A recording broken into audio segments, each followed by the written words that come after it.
Hello, my name is Stuart Graham and I'm an independent insurance advisor and I'm the owner of Graham Life Services. In this video, I'm going to discuss a common question asked by people that are planning on continuing to work past the age of 65. That question is usually, should I delay enrolling in Part B and Part D because I have coverage through my employer? People ask this question because they don't want to have to pay the Part B and the Part D premium if they're not going to use the coverage, and I would certainly want to do the same thing. You would think that this question would be an easy yes or no answer, but it's not quite that simple. Let's talk about some different things to keep in mind when making this decision. If your employer coverage is great, and when I say great, I mean it's way better than the Medicare coverage that's available to you. And there's only one way to know that for sure, and that's by doing your research and comparing your current employer plan with the Medicare plans that are available on the market. But let's say that you did your research and you discovered that your employer healthcare coverage was going to give you better benefits at maybe a slightly higher cost. If the increased benefits are worth the cost you are paying for your coverage through your employer, look, I'd say keep your employer coverage and delay enrollment in Part B and D. But it is very possible that it is less expensive each month to enroll in Part B and choose a Medicare Advantage plan versus your current employer coverage.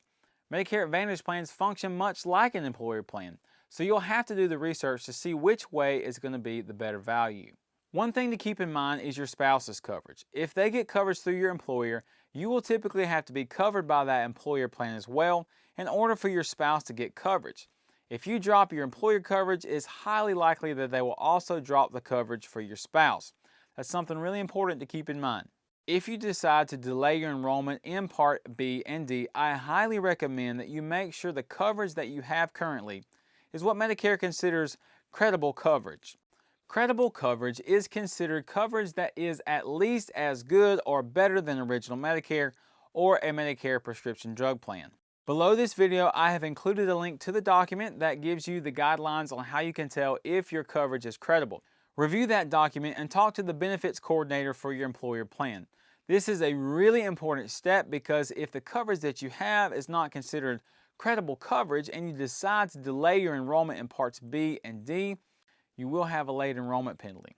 The late enrollment penalty for Part B is 10% for each full 12 months that you didn't enroll in Part B and could have. The late enrollment penalty for Part D is 1% for every month that you did not have coverage and could have, minus a 63-day grace period.